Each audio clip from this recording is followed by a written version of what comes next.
noite. Estamos começando mais um Agora RN Live. Estamos aqui com o professor e presidente do Adurne Sindicato, Wellington Duarte, que vai falar um pouquinho com a gente sobre a greve dos professores da UFRN. Boa noite, Wellington. Boa noite.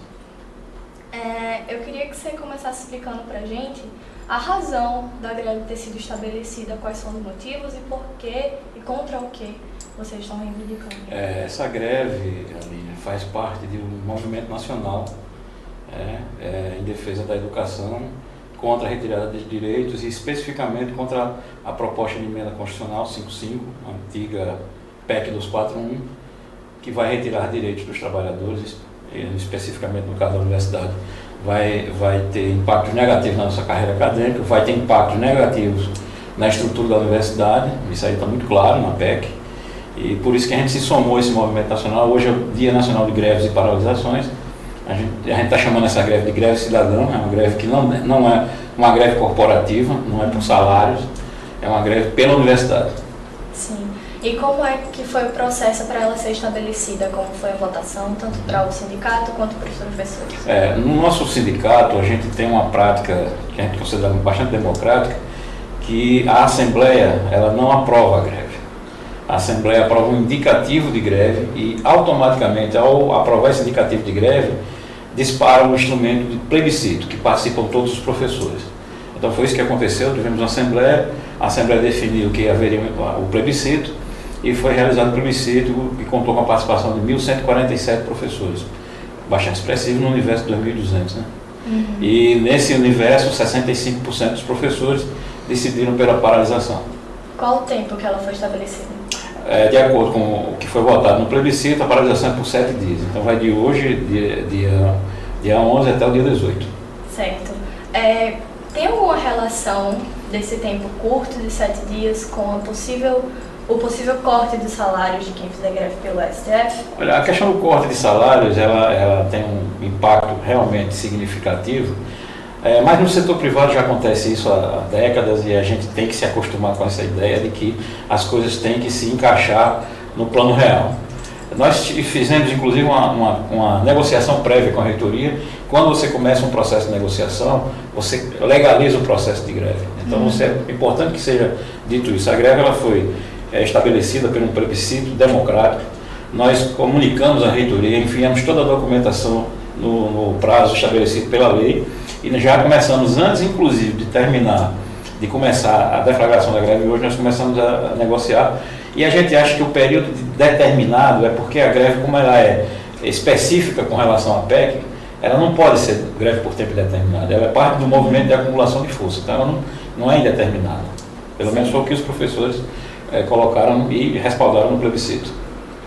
Após o fim desse período de 7 dias, vai ter um novo plebiscito, uma nova votação para definir provavelmente uma greve geral? Olha, o Movimento Nacional em Defesa da Educação contra a PEC, formado pela Frente Brasil Popular e várias entidades, já definiu um calendário. Nós teremos uma paralisação dia 25, que os sindicatos vão escolher se é greve ou paralisação ou outra forma de mobilização, e vai ter uma grande marcha a Brasília no dia 29. Então, o que está estabelecido é isso. A questão da greve geral, que a GAI nunca ocorreu no Brasil, né, bom que se diga, ela parte de um processo de construção que eu acredito, isso é uma posição pessoal minha, ainda não está amadurecida entre os trabalhadores. Greve geral é uma coisa muito complexa, não é só greve no serviço público, seria greve em todos os setores da economia e da sociedade. Então acho que a gente está muito longe ainda de ter essa greve geral. É claro que muitas entidades estão trabalhando nesse sentido, a gente respeita o posicionamento delas. Eu pessoalmente acho que a gente vai demorar um pouco ainda para ter essa unidade. Certo. Para quem está de fora da universidade, é muito difícil compreender como é que fica a relação das aulas e do funcionamento da universidade, né? Como é que vai ficar isso? Os estudantes vão ter aula ou não vão? Durante a greve fica suspensa a atividade acadêmica.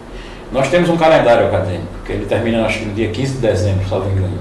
E procurando não fazer uma greve que prejudicasse inclusive esse calendário, porque faz 11 anos, inclusive, que a universidade não faz uma greve, a gente está retomando esse movimento, e a gente precisa retomar esse movimento com muito cuidado e com muito diálogo com os alunos, com os professores, e aí a gente resolveu fazer isso exatamente para não prejudicar o calendário. O calendário, de acordo com as informações que eu obtive da reitoria, ele não vai ser modificado.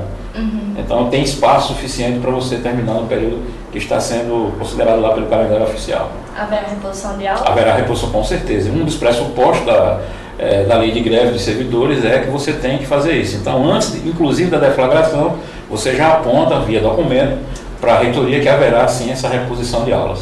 Certo. E dentro, obviamente, a greve não é só você ficar parado em casa, né? Tem uma programação de atividades. E qual vai ser essa programação? É bom você tocar nisso porque nós imaginamos uma greve que não seja aquelas greves tradicionais de esvaziamento da universidade. Nós estamos chamando, já que a gente está defendendo a universidade, né, a gente está chamando os professores para participar de atos dentro da universidade. Então a gente criou uma agenda, hoje inclusive de manhã nós já tivemos uma agenda no estacionamento da reitoria, com a cantora Cristal, com um ato político-cultural que a gente está chamando. E durante a semana vai ter aulões, vários professores já se voluntariaram, né, para fazer esses aulões no pátio. E segunda-feira nós vamos ter, pela manhã, a senadora Fátima Bezerra um papo lá com a gente no estacionamento do Centro de Convenção. Então, a gente convidou os professores a fazer a greve, a gente não decretou a greve, né? Nós convidamos as pessoas a participarem, não tem piquete.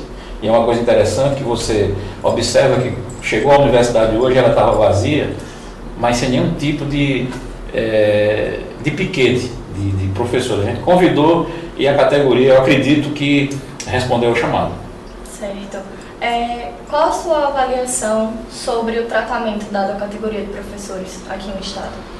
No Estado, nós temos dois tipos de professor. O professor que está ligado diretamente à União, né? Nós fizemos um acordo em dezembro do ano passado, recebemos um reajuste agora, vamos receber outro reajuste em janeiro, nós temos uma carreira e nós temos um salário razoável. Não é um salário bom, comparado com algumas categorias, mas é um salário que melhorou muito nos últimos anos. Agora, as outras categorias de professores, não. Aí você vai encontrar uma situação bastante precária entre o município, entre os professores do município, professores do Estado, alta carga horária de trabalho.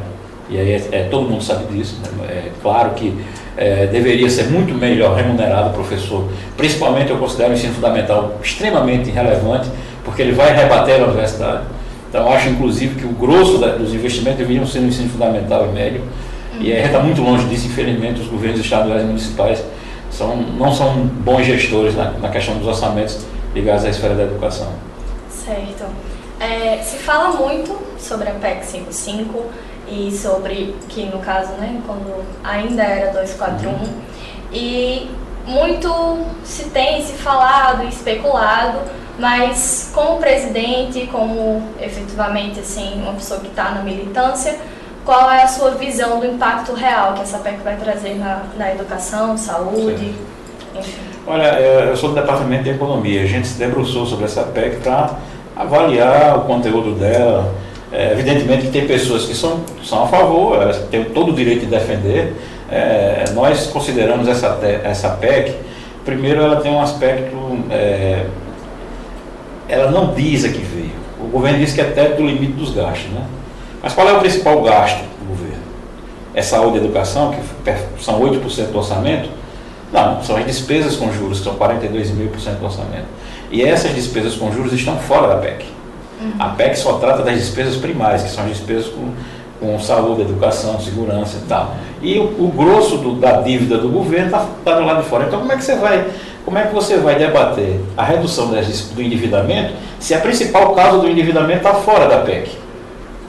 E assim, você está criando uma PEC, uma proposta de emenda constitucional, você está colocando uma emenda constitucional para um programa de governo.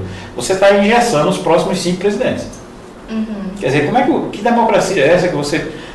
Bom, o Temer podia fazer isso, aprovar um projeto de lei e nos próximos 2 anos ter essa PEC, que não seria PEC, seria um projeto de lei, de limite de gasto. O presidente de 2018 faria isso também, se a população aprovasse. Tudo bem, mas o presidente definir que nos próximos 20 anos você vai ter um teto, cerceando inclusive a liberdade dos próximos presidentes. E com um detalhe, quando você analisa a PEC, aí você vê realmente que ela impacta na educação e na saúde. Inclusive, vários institutos, pesquisadores já provaram isso. Então, não sou eu que estou falando, são pesquisadores do IPEA, são pesquisadores da Fiocruz, o Conselho Federal de Economia, que são 230 mil economistas, fez uma nota duríssima contra a PEC, a Sociedade Brasileira dos Médicos, enfim. toda a sociedade civil organizada está dizendo que a PEC é muito ruim. E o governo não se sensibiliza disso. Ele nem sequer se abre à negociação dessa PEC. Ele está passando assim de uma forma que eu considero extremamente ruim para a democracia. Certo. Muito obrigada pela fala e pela presença, pelos esclarecimentos. Uma boa noite. Tá bom. Uma boa noite aos nossos telespectadores. Continue nos acompanhando nas redes sociais, Facebook, Twitter e Instagram. E no nosso site, portal. Muito obrigada. Uma boa noite.